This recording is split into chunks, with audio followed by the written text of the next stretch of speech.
ನಮಸ್ಕಾರ ವೀಕ್ಷಕರೇ, ಜ್ಯೋತಿ ಬಳೆಗಾರ ಚಾನಲ್ಗೆ ನಿಮಗೆಲ್ಲ ಸ್ವಾಗತ. ಹರಿ ಓಂ. ಈ ದಿವಸ ನೋಡ್ರಿ ನಾನು ಒಂದು ಕಾರ್ಯಸಿದ್ಧಿಗೆ ಒಂದು ರಂಗೋಲಿಯನ್ನು ಹೇಳ್ಕೊಡ್ತಾ ಇದ್ದೀನಿ.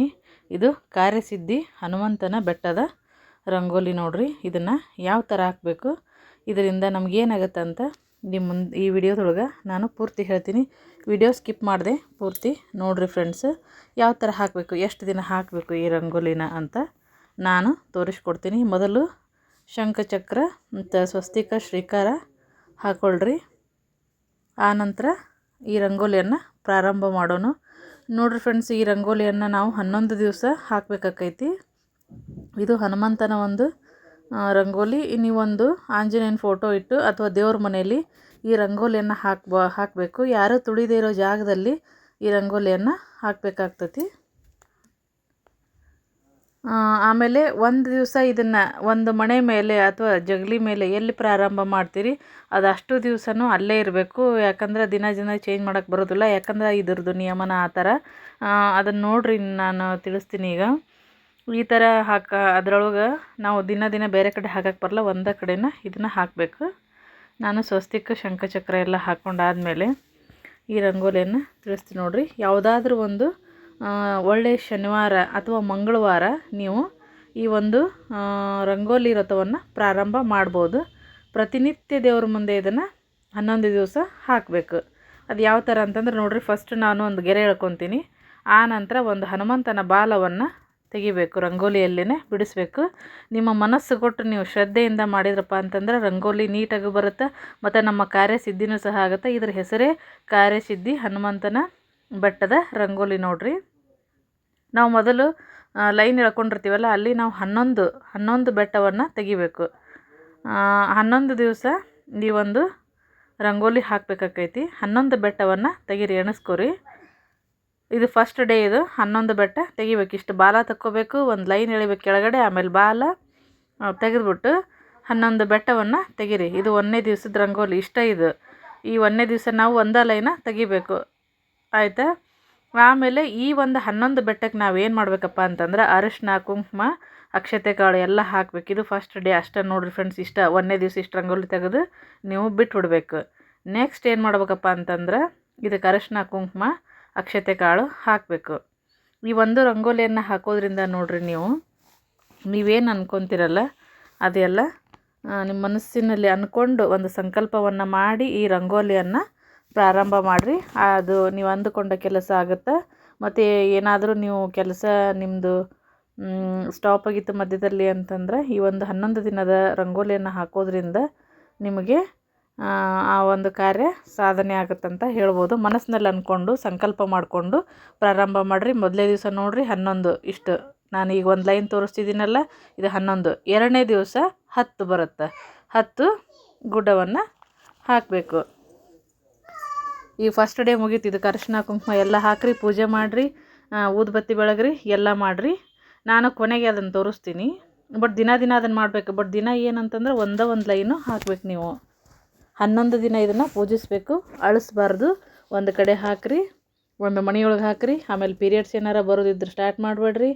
ಯಾಕಪ್ಪ ಅಂತಂದ್ರೆ ಮಧ್ಯದೊಳಗೆ ಇದು ಸ್ಟಾಪ್ ಆಗ್ಬಾರ್ದು, ಆಮೇಲೆ 2ನೇ ದಿವಸನೂ ಸ್ಟಾಪ್ ಆಗ್ಬಾರ್ದು. ಇದು ದ್ವಿತೀಯ ವಿಘ್ನ ಆಕೈತಿ. ಹೀಗಾಗಿ ನೋಡಿರಿ, ಇದನ್ನು 11 ದಿವಸ ಕಂಟಿನ್ಯೂಸ್ ಹಾಕಬೇಕು. ಪೀರಿಯಡ್ಸ್ ಎಲ್ಲ ಬರೋದು ನೋಡಿಕೊಂಡು ಸ್ಟಾರ್ಟ್ ಮಾಡಿರಿ ನೀವು. ಇದನ್ನು ಅಮಾವಾಸ್ಯೆ ದಿವಸ ಪ್ರಾರಂಭ ಮಾಡ್ಬೋದು, ಶನಿವಾರ ದಿವಸ ಪ್ರಾರಂಭ ಮಾಡ್ಬೋದು, ಮಂಗಳವಾರ ದಿವಸ. ಈಗ ಶ್ರಾವಣ ಮಾಸ ಐತಿ, ಚೆನ್ನಾಗೈತಿ. ಒಂದು ದಿವಸ ನೋಡಿ ಪ್ರಾರಂಭ ಮಾಡಿರಿ. ಮಂಗಳವಾರ, ಶನಿವಾರ ಅಥವಾ ಅಮಾವಾಸ್ಯೆ ಈ 3 ದಿನದಲ್ಲಿ ಒಂದು ದಿನ ನೀವು ಪ್ರಾರಂಭ ಮಾಡಬೇಕು.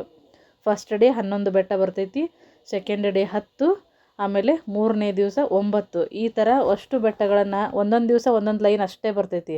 ಅದನ್ನು ಹಾಕಬೇಕು, ಅರಿಶಿನ ಕುಂಕುಮ ಏರಿಸ್ಬೇಕು, ಅಕ್ಷತೆ ಹಾಕಬೇಕು, ಮಂತ್ರಾಕ್ಷತೆ, ಆಮೇಲೆ ಹೂವು ಏರಿಸ್ಬೇಕು, ಊದುಬತ್ತಿ ಬೆಳಗಬೇಕು, ಪೂಜೆಯನ್ನು ಮಾಡಬೇಕು. ಈ ಥರ ಈ ಮೇಲೆ ಶಂಖಚಕ್ರ ಎಲ್ಲ ತೆಗೆದಿರ್ತೀವಿ ನೋಡ್ರಿ, ಅದಕ್ಕೂ ಸಹ ಅರಿಶಿನ ಕುಂಕುಮವನ್ನು ಹಾಕಬೇಕು.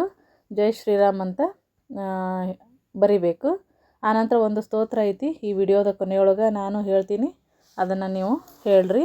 ಪ್ರತಿನಿತ್ಯ ಈ ರಂಗೋಲಿ ಒಂದೊಂದು ಲೈನ್ ಹಾಕೋದು, ಅರಿಶಿನ ಕುಂಕುಮ ಏರಿಸೋದು, ಆ ಸ್ತೋತ್ರವನ್ನು ಹೇಳೋದು, ಇಷ್ಟು ಮಾಡ್ಬೇಕು ನೋಡ್ರಿ. ಇದು ನೀವು ಏನಾದರೂ ಕೆಲಸಗಳು, ಮನೆ ಕಟ್ಟೋ ಕೆಲಸ ಸ್ಟಾಪ್ ಆಗಿದ್ರೆ ಅಥವಾ ನಮ್ಮದು ಬೇರೆ ಏನೋ ಒಂದು ಕೋರ್ಟ್ ಕೆಲಸ ಯಾವುದೇ ಆಗಿರಲಿ, ಅದು ಈ ಒಂದು ರಂಗೋಲಿಯನ್ನು ಹಾಕೋದ್ರಿಂದ ಅದು ನಮಗೆ ನೆರವೇರುತ್ತೆ, ಕಂಪ್ಲೀಟ್ ಆಗುತ್ತೆ.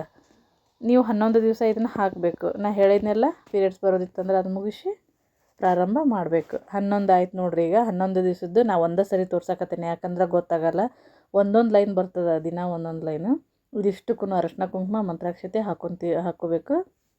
ದಿನ ಹಾಕಿರ್ತೀವಿ, ಅಳಕಿಸ್ಬಾರ್ದು ಅದನ್ನು. ಅದ್ರ ಮೇಲಿನ ಲೈನ್ ಅಷ್ಟೇ ಹಾಕ್ಕೊಂತ ಹೋಗ್ಬೇಕು ನಾವು. ಎಲ್ಲ ಆದಮೇಲೆ ಹನುಮಂತನ ಬಾಲಕ್ಕೂ ಸಹ ಅರಶಿನ ಕುಂಕುಮವನ್ನು ಏರಿಸ್ಬೇಕು. ಜೈ ಶ್ರೀರಾಮ್ ಅಂತ ಬರಿಬೇಕು.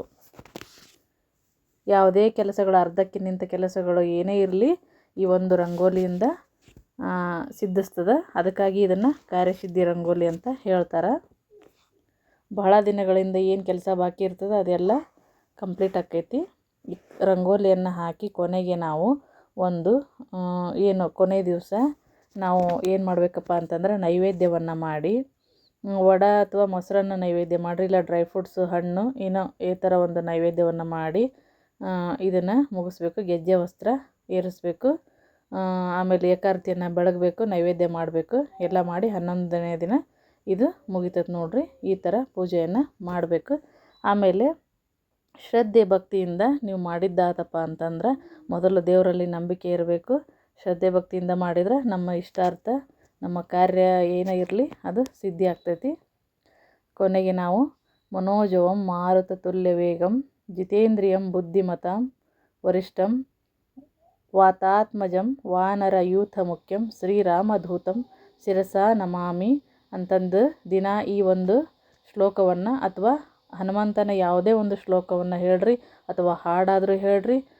ಇದೆಲ್ಲ ಹೇಳಿ ಶ್ರೀ ಕೃಷ್ಣಾರ್ಪಣ ಮಸ್ತು ಅಂತ ಹೇಳಿ ನೀವು ಈ ಒಂದು ವ್ರತವನ್ನು ಮುಗಿಸ್ಬೇಕು. ದಿನಾಲೂ ಹೇಳಬೇಕು ಹಾಡು ಅಥವಾ ಸ್ತೋತ್ರ ಅಥವಾ ಹನುಮಂತನ ಒಂದು ಸುಳಾದಿಯನ್ನು ಹೇಳಬೇಕು.